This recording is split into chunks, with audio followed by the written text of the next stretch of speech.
So guys welcome back to new video on RS play super. मुझे पता है कि आप लोग ये चैप्टर पढ़ के बहुत ज्यादा एक्साइटेड हो गए हो। लिटरली इस चैप्टर में वापस से आपको शैंक्स देखने को मिला है और जब भी शैंक्स दिखने को मिलता है तो फिर लोग अचानक से ही पागल हो जाते हैं। बट इस चैप्टर में हमें एक्चुअली में ये चीज पता चला कि शैंक्स क्या करने वाला है। He is going to take some action and also जो बहुत सारे लोगों की प्रेडिक्शन थी कि शैंक्स जायंट के साथ हैंग आउट करता है, उसका जायंट आइलैंड से कुछ कनेक्शन है, ये काफी ज्यादा ट्रू निकल के आई। एंड आई थिंक ये चैप्टर इसीलिए लोगों को बहुत ज्यादा पसंद आया। मुझे पता है आप लोग इस चैप्टर के बारे में बहुत जल्दी से सब कुछ जानना चाहते हो, तो वीडियो को अंत तक जरूर देखना। और अब बिना टाइम वेस्ट किए let's roll the intro.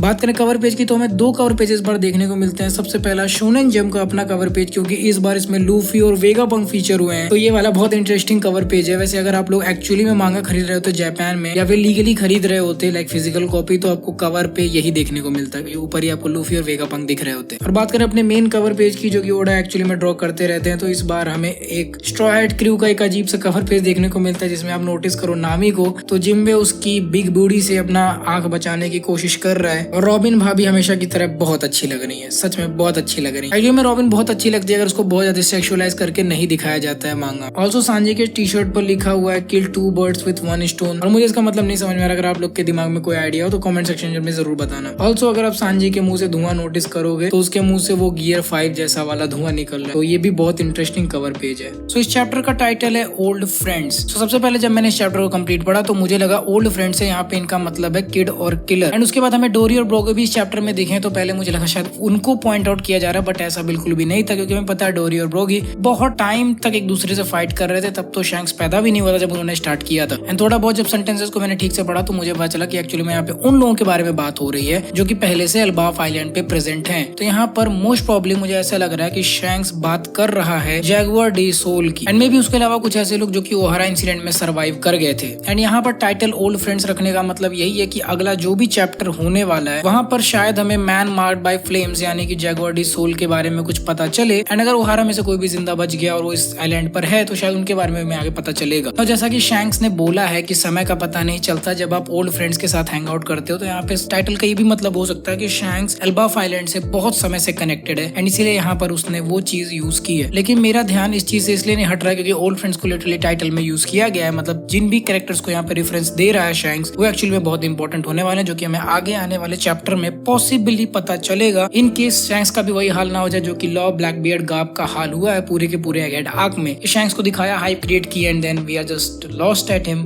For few 10-20 chapters. तो चैप्टर वहीं से स्टार्ट होता है जहाँ पे पिछला चैप्टर खत्म हुआ था, जहाँ पर दो सेराफिम्स लूफी और जोरो से फाइट करने आ गए थे। हम अभी तक यही सोच रहे थे कि आखिर इन सेराफिम्स को कमांड कौन दिया, और इस चैप्टर में भी वो चीज रिवील नहीं हुई है। तो जहाँ आपको पिछले चैप्टर में पता है कि कैसे लूची और काकू ने प्रपोज किया था कि तुम हमें छोड़ दो और हम तुम्हारी हेल्प करेंगे, तुम्हारे साथ टीम अप कर लेंगे। तो अभी यहाँ पर वही कॉन्वर्सेशन चल रही है जहाँ पे जोरो रेडी नहीं है इन दोनों के ऊपर भरोसा करने के लिए। जोरो बोलता है कि चलो मान लेते हैं हमने तुम्हें खुला छोड़ दिया, तो मुझे पता है कि तुम लोग वापस से खुद को पकड़वाने नहीं दोगे। यहाँ पर काकू बोलता है ऐसा बिल्कुल भी नहीं है, जैसे ये फाइट खत्म हो जाएगी हम वापस से हथकड़ियां पहन लेंगे, जो कि सच में लग रहा है कि चूतिया बनाने की कोशिश की जा रही है। लेकिन लूफी, हम सब जानते हैं लूफी को कैसा वो रिएक्ट करता है, कह रहा अच्छा सच है, ठीक है तुम लोग वापस पहन लोगे ना, ठीक है इनको खोल दो जोरो। एंड जोरो भी लाइक चूतिया आदमी हो क्या भाई, तुमको दिख नहीं रहा कि ये सच में झूठ बोल रहे हैं। लेकिन तभी हम देखते हैं कि सेराफिम हॉक अचानक से अपना पैर घुमा के उनकी तरफ एक स्लैश छोड़ देता है। ये इतना बड़ा स्लैश होता है कि लिटरली लूफी और जोरो इधर उधर छटक जाते हैं। अब ये चीज देख के जोरो बहुत ज्यादा हैरान हो जाता है, क्योंकि सेराफिम हॉक जो है उसने अपने पैर को तलवार में चेंज कर लिया था। He literally changed his leg into a blade, जो कि आपको याद हो ये किसकी पावर है, mister one from baroque works. तो क्रोकोडाइल का जो राइट हैंड मैन था यानी कि मिस्टर वन, उसके पास यही सेम डेड फुट एबिलिटी जहाँ पे अपने हाथ और पैर को तलवार में चेंज कर सकता है। एंड इसके बाद एक और हमें छोटा सा पैनल दिखता है जो कि मतलब इतना छोटा है कि आपके नजर से वो जा सकता है, बट शायद ये इंपॉर्टेंट हो सकता है टू द सेराफिम्स। सो आप देखोगे कि हमें अचानक से सेराफिम हॉक के हाथ का एक क्लोजअप दिखता है जहाँ पे वो ग्रीन ब्लड वाला लिक्विड उसके हाथ में लगा हुआ है। एंड इस लिक्विड से कुछ एब्जॉर्ब होने की आवाज आ रही है, मतलब आवाज नहीं आ रही है, वो मांगा में ग्लब ग्लब करके लिख देते हैं कि वो लिक्विड एब्जॉर्ब हो रहा है या कोई उसको पी रहा है। सो ये जो ग्रीन ब्लड अगर आपको याद नहीं है तो मैं आपको बता दूं, ये वेगापंक ने लोगों के डीएनए यानी कि लिनिएज फैक्टर को सिंथेसाइज करके बनाया ताकि वो लोगों के डेविल फ्रूट को कॉपी कर पाए। अभी तक हम सोच रहे थे कि सेराफिम हॉक के पास मीहॉक जैसी पावर्स कैसे आई, और चलो मान भी लेते कि उसने मीहॉक के डीएनए को सिंथेसाइज किया है, बट फिर भी मीहॉक जैसी ट्रेनिंग और मीहॉक जैसा स्ट्रेंथ उसके अंदर कैसे आया, नॉट टू मेंशन उसकी स्वॉर्ड स्किल्स। तो बेसिकली आपको पता होगा कि लुनारियन ट्राइब बहुत ज्यादा स्ट्रॉन्ग है और स्वॉर्ड स्किल्स देने के लिए उन्होंने डाइस फ्रूट यानी कि मिस्टर 1 के लिनिएज फैक्टर का यूज किया था। लेकिन फिर भी मैं सोचता हूँ कि इतनी अच्छी स्वॉर्ड स्किल्स कहाँ से उसके पास आ रही है। एक पॉसिबिलिटी ये हो सकती है कि वेगापंक ने समहाउ मीहॉक के लिनिएज फैक्टर और मिस्टर 1 के लिनिएज फैक्टर को मिला के इस सेराफिम के अंदर डाला। और ये भी सोचने वाली बात है कि उसके पास मीहॉक का लिनिएज फैक्टर कैसे आया होगा, क्योंकि अनलाइक ऑल अदर कैरेक्टर्स मीहॉक कभी भी वर्ल्ड गवर्नमेंट के द्वारा पकड़ा नहीं गया। तभी काकू जोरो से बोलता देखो तुम्हें हमें बार बार बचाना पड़ रहा है और ऐसे तुम उन लोग को डिफीट नहीं कर पाओगे। जिस पे शाका बोलता है CP0 एक बात बताओ आखिर तुम्हारा मिशन क्या है यहाँ पर। तो लूची इस पे बोलता है कि मुझे 7 वेगापंक को खत्म करना है। जिस पे काकू बोलता है चुतिया गए हो क्या, इतना सच नहीं बोलो कि हम ही परेशान हो जाए। जिस पे शाका बोलता है मैं ये भी मान लेता हूँ कि तुम इस ट्यूशी को भी यहाँ से आराम से नहीं निकलने दोगे क्योंकि उसने तुम्हें धोखा दिया है। जिस पे लूची फिर से बोलता है बिल्कुल सही, मैं उसे बिल्कुल भी रहम नहीं दिखाने वाला। काकू अगेन भी लाइक तुम हमको मरवा के ही रहोगे। अभी दूसरी तरफ से नामी के चीखने की आवाज आती है और जोरो समझ जाता है कि वहाँ पर भी चीजें गर्म है और वो लोग किसी भी तरह से खुद को या 7 वेगापंक्स को नहीं बचा सकते। और तभी लूफी बोलता है हेलमेट वाले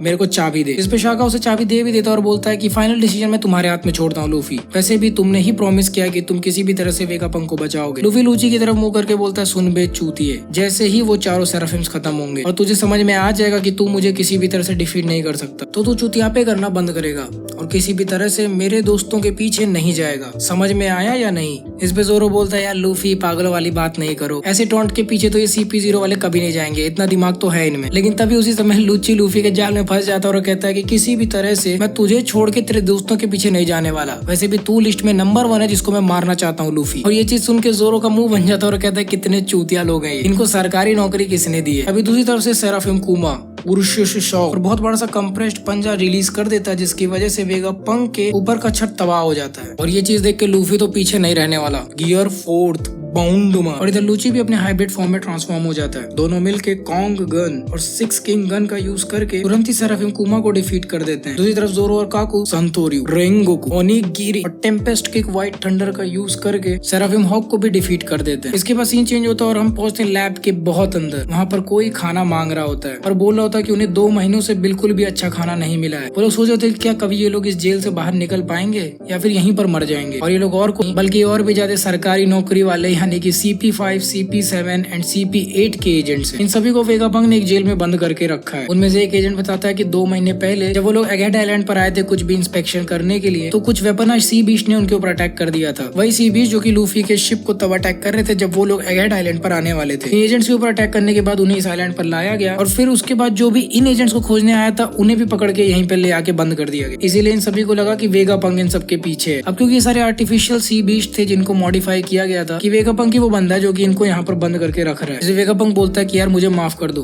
मुझे बिल्कुल भी आइडिया नहीं था कि ऐसा कुछ हुआ है और मेरे रहते हुए मेरे नाक के नीचे ये सब कुछ हो रहा है, ये तो मैं इमेजिन भी नहीं कर सकता। वेगापंक आगे बोलता है कि ये सब कुछ वहीं से शुरू हुआ जब वर्ल्ड गवर्नमेंट को ये पता चला कि हम पोनिग्लिफ्स के ऊपर रिसर्च कर रहे हैं, लेकिन ये बातें लीक होना बिल्कुल ही इम्पॉसिबल थी। मैं सोच रहा हूँ कि आखिर वर्ल्ड गवर्नमेंट के कान तक ये खबर कैसे पहुंची। और वहीं हम अगले सीन में देखते हैं कि नेवी ने सक्सेसफुली G9 ब्रांच से बहुत सारे शिप्स को डिप्लॉय कर दिया है। 100 से भी ज्यादा शिप्स इस समय वेगापंक के आइलैंड की तरफ आ रही हैं और अब इसी से ये पता चलता है कि मैटर बहुत हार्ड होने वाला है, यानी कि मोस्ट प्रोबेबली आगे चल के एगेट आइलैंड पे एक बस्टर कॉल इनिशिएट किया जाएगा। अब क्योंकि ये सब कुछ वेगापंक के नाक के नीचे हो रहा था और वेगापंक को बिल्कुल भी नहीं पता है, इसका मतलब ये हो सकता है कि सच में कोई ट्रेटर है जो कि वेगापंक के बीच में रह रहा है। जैसे ही मैंने सुना कि सी बीस्ट की यहाँ पर बात हो रही है, उन्हें वेपनाइज किया गया है, तो मेरे दिमाग में थोड़ी बहुत लिलिथ आ रही है क्योंकि उसको ही इन सी बीस्ट के बारे में मोस्टली पता है और वो थोड़ी है भी एग्रेसिव नेचर की। खैर आपको क्या लगता है, क्या लिलिथ वो हो सकती है जो कि वेगापंक को धोखा दे रही है? मुझे कमेंट सेक्शन में जरूर बताओ। अब मैं इस पर 50-50 चांस इसीलिए लगा रहा हूँ क्योंकि सारे के सारे वेगापंक्स अपना माइंड शेयर करते हैं, तो अगर लिलिथ वैसे भी चीट कर रही होती तो पता चल जाता वेगापंक को। और इसीलिए मुझे ऐसा लगता है कि कोई ऐसा बंदा हो सकता है जो कि वेगापंक के लिए काम करता हो और वो इन्हें धोखा दे रहा है। इसके बाद सीन चेंज होता है और हम पहुंचते हैं एक बहुत ही छोटे से बार में जो कि न्यू वर्ल्ड में किसी आइलैंड पर है। एक बच्चा यहाँ पर चिल्ला रहा होता है कि मुझे अपने साथ ले चलो,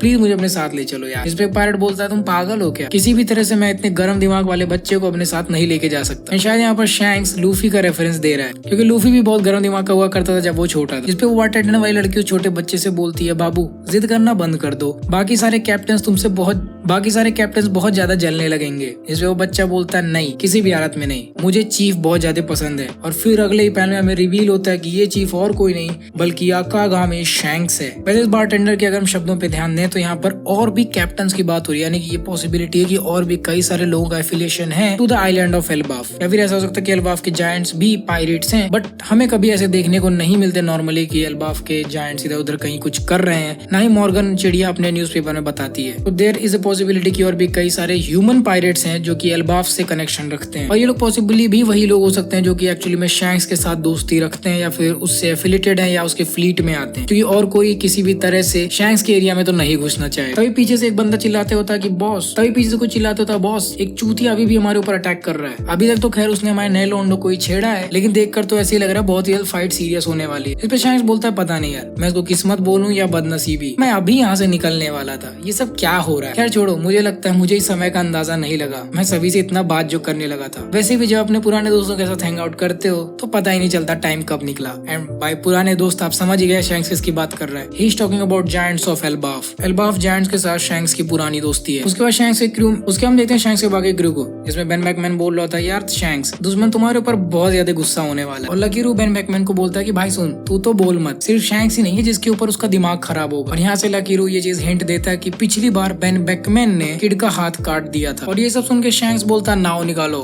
थोड़ा सा हिसाब बराबर करना है। इस पे क्रू मेंबर्स पूछते हैं कि हम सच में ये, इस पे क्रू मेंबर्स बोलते हैं कि हम सच में यहीं पर ये फाइट करने वाले हैं। तो शैंक्स बोलता है मैं किसी भी हालत में इस आइलैंड को एक वॉर जोन नहीं बनने दूंगा, अपने दोस्तों के लिए यहाँ पर कोई भी बवाल, अपने दोस्तों के लिए मैं यहाँ पर कोई भी बवाल खड़ा नहीं होने दूंगा। ओए डोरी और ब्रोगी, जरा हाथ देना, कुछ लोगों के साथ हिसाब बराबर करना। और फिर अगले सीन में हम देखते हैं वापस से उन दो जायंट्स को, लिटरली आई थिंक 20 साल हो गए देखे हुए, यानी कि डोरी और ब्रोगी, जो कि बोल रहे होते हैं शैंक्स भाई चलो कोई दिक्कत नहीं है, जो भी है यहीं पटक के चोट देंगे। इस पे शैंक्स बोलता ठीक है रुक जाओ एक मिनट, रॉकस्टार एक काम कर, तू जरा चेक करके आखिर ये लोग कौन है। जिसपे रॉकस्टार बोलता है बिल्कुल, ये बताओ कैप्टन आपके पास कोई मैसेज है इनके लिए। जिसपे शैंक्स बोलता है कैप्टन यूस्टस किड को बोल दो, उसके पास सिर्फ एक ही चॉइस है कि या तो वो अपने रोड पॉनेग्लिफ्स यहीं पर छोड़ दे, नहीं तो मेरे से फाइट करने का रिस्क उठा कर देखे। इसके आगे जो भी होता है ये मेरी जिम्मेदारी नहीं होगी। और इतना बोलने के बाद ही हमें रिवील होता है वॉरलैंड एल्बाफ, जो कि न्यू वर्ल्ड में स्थित है। यहाँ पर किड के क्रू में से कोई बता रहा होता है कि ये जितने भी शिप्स हमें दिख रही हैं, ये सभी की सभी रेड हेयर पायरेट्स के एलाइज हैं। और देखकर बिल्कुल भी नहीं लगता कि इनमें से कोई भी छोटा आदमी है यहाँ पर। ये सभी के सभी शैंक्स के लिए बहुत ज्यादा लॉयल है। किलर उसको आगे बोलता कि पिछली बार तो ये वन साइडेड था, तेरा पूरा का पूरा हाथ चला गया इससे पहले हम शैंक्स को देख पाते, और इस बार तो मुझे नहीं लगता कि तू अपना दूसरा हाथ भी दे देगा तो हम जिंदा बच पाएंगे। अगर इस बार तू शैंक्स से लड़ा, अगर इस बार तू शैंक्स से लड़ा तो अपनी गांड भी दे देगा ना, तो भी तुझे वो लोग जिंदा नहीं छोड़ने वाले। और इसी अगले पैन में हम देखते हैं कि शैंक्स चलते हुए अपने शिप पर जा रहा होता है, और सभी के सभी लोग बहुत ज्यादा खुश हैं और शायद शैंक्स को बहुत ज्यादा पसंद करते हैं, क्योंकि एक्चुअली में हर कोई उसको हक कर रहा है। यहाँ पर लोग एक्चुअली में शैंक्स को बोल रहे होते हैं कि हम तुम्हारे बहुत ज्यादा कर्जदार हैं, हमसे कुछ पैसे ले लो। जिसपे शैंक्स ब्लैक पैंथर स्टाइल में बोलता है we don't do that here. Final में देखते हैं किड को, जो कि किलर से बोल रहा होता है सुन, गांड तो तब देनी पड़ेगी जब मैं हारूंगा। और दूसरी तरफ शैंक्स निकल चुका है किड को पेलने के लिए। और last line bold warriors face off के साथ चैप्टर नंबर 1076 खत्म। भाई क्या चैप्टर था। इसका सेकेंड हाफ पूरा का पूरा शैंक्स लेके गया। And I have to admit कि जब भी शैंक्स आता है हम सभी लोग अपने आप ही एक्साइटेड हो जाते हैं। एंड द फैक्ट कि शैंक्स को इतनी अच्छी तरह से यहाँ पर सेट किया गया कि वो कितना अच्छा आदमी है, वो आइलैंड को प्रोटेक्ट करता है, उनसे पैसे भी नहीं लेता है। ये दिखाता है कि शैंक्स एक बहुत ही अच्छा कैरेक्टर है। And I think it is too good to be true for a pirate. एक पायरेट इतना भी अच्छा नहीं हो सकता। और ये सारे सेंटेंसेस सुन के और इतने टाइम से शैंक्स विलन है फैन थ्योरी सुन के ऐसा लग रहा है कि शैंक्स सच में कुछ तो मिक्स टाइप का कैरेक्टर है। There is something wrong with Shanks. Also वो रोड पॉनीगल्स के पीछे भी पड़ा हुआ है। वो खुद उन्हें कलेक्ट करने नहीं जा रहा, बल्कि वो चाहता है कि जितने किड के पास हैं वो अपने रोड पॉनीगल्स यहाँ पर छोड़े, नहीं तो अपनी माँ चुदवा। और सुनने में बहुत अजीब लगता है। Literally shanks is one of the most powerful pirates in this world. तो फिर वो खुद जाके इन्हें क्यों नहीं कलेक्ट कर रहा? Is he really trying to avoid all the fighting और इन बच्चों या फिर जो रूकी पायरेट्स है इनके रोड पॉनीगल्स को लेना चाहता है? It is a possibility. After all shanks भी एक पायरेट है। यहाँ पर हिसाब नारुतो ड्रैगन बॉल जैसा नहीं है कि हम इक्वल फाइट करेंगे और जैसे मैं चुरा के लेके आया वैसे तू भी जो चुरा के लेके आ। नहीं, वो सिस्टम नहीं है वन पीस में। तेरे पास है माँ की चूत, मैं ले रहा हूँ, तेरे अंदर दम नहीं है, मैं लेके जा रहा हूँ। पूरा पायरेट वाला ही हिसाब है इधर। Well talking about shanks versus kid, तो पिछली बार किड की फाइट शैंक्स से नहीं हुई थी। अगर हुई होती तो वो इतना भी जिंदा नहीं बचता। लेकिन अगर इस बार इनकी फाइट होती भी है, किड का devil fruit kind of awaken हो चुका है। उसके पास काफी सारी ऐसी एबिलिटीज आ चुकी हैं जिससे वो शैंक्स को थोड़ा फाइट दे सकता है। बट मैं इमेजिन नहीं कर सकता कि ये बंदा शैंक्स के अगेंस्ट सीधा खड़ा हो पाए। डेविल फ्रूट हो या ना हो, शैंक्स फाइट करने जाए या ना जाए, उसकी एबिलिटीज हमें पता हो हो या ना हो, लेकिन एक चीज हम सभी को कंफर्म है कि Shanks is one of the strongest if not most strongest user of conqueror haki in the entire One Piece world. ये वो बंदा है जिसने काइडो को पलटने में मजबूर कर दिया था, वो बंदा जिसने मरीन फूड वॉर रुकवा दी। आई डोंट नो इसने पास्ट में और क्या क्या किया है। तो मेरा मन बिल्कुल भी नहीं मान रहा कि किड कभी भी इसके आसपास जा पाएगा। अगर शैंक्स सिर्फ अपनी हाकी किड के ऊपर छोड़ दे तो किड बिल्कुल ग्रीन बुल की तरह ही अपने पैंट में मुद देगा। खैर आपका टेक क्या है, कि आपको लगता है कि किसी भी, लेकिन फिर भी मैं ये बात नहीं भूलना चाहता कि किड के पास भी कॉन्करर हाकी है and I don't know how much is capable of using that conqueror hockey. हमें ये भी नहीं पता कि पिछली बार आखिर ऐसा क्या हुआ था कि बेन बैकमैन ने उसका हाथ काट दिया था। क्या सच में लाइक फेयर फाइट में कटा था या फिर कुछ और गलती हो गई जिसकी वजह से उसने अपना हाथ खो दिया। तो इतनी जल्दी मैं स्पेकुलेशन नहीं बनाना चाहता, लेकिन आप लोगों को क्या लगता है ये चीज आप लोग मुझे कमेंट सेक्शन में जरूर बताओ। खैर अगले हफ्ते मांगा ब्रेक पे है तो आई थिंक आपको अपनी एक्साइटमेंट पे थोड़ा सा ताला लगाना पड़ेगा और शायद जब अगला चैप्टर आए तो शैंक्स हमें उसमें देखने को भी ना मिले। हू नोज, ओडा सेंसे की पुरानी आदत है ब्रेक के पहले हाइप बना देते हैं। So that was it for this chapters review. वैसे गाइस शैंक्स के क्रू के बारे में और शैंक्स के ट्रू पोटेंशियल के बारे में जानने के लिए आप बहुत ज्यादा एक्साइटेड हो गए। अगर ऐसा है तो हमारी लेफ्ट वाली वीडियो को चेकआउट कर सकते हो जहाँ पर मैंने शैंक्स के बारे में डिटेल में बात की है। और गाइस क्या आप लोग को पता है ये वन पीस के फैंस ने अभी अभी फुटबॉल स्टेडियम को टेक ओवर कर लिया था, उन्होंने लिटरली लूफी का बड़ा सा पोस्टर दिखाया था। अगर उसके बारे में आप डिटेल में जानना चाहते हो कि ऐसा क्यों हो रहा है आज के टाइम में, तो उसके लिए आप मेरी राइट वाली वीडियो चेकआउट कर सकते हो जहाँ मैंने डिटेल में ये चीज बताई है। खैर मैं आप लोगों से मिलूंगा अगले वीडियो में। Next video play on next video.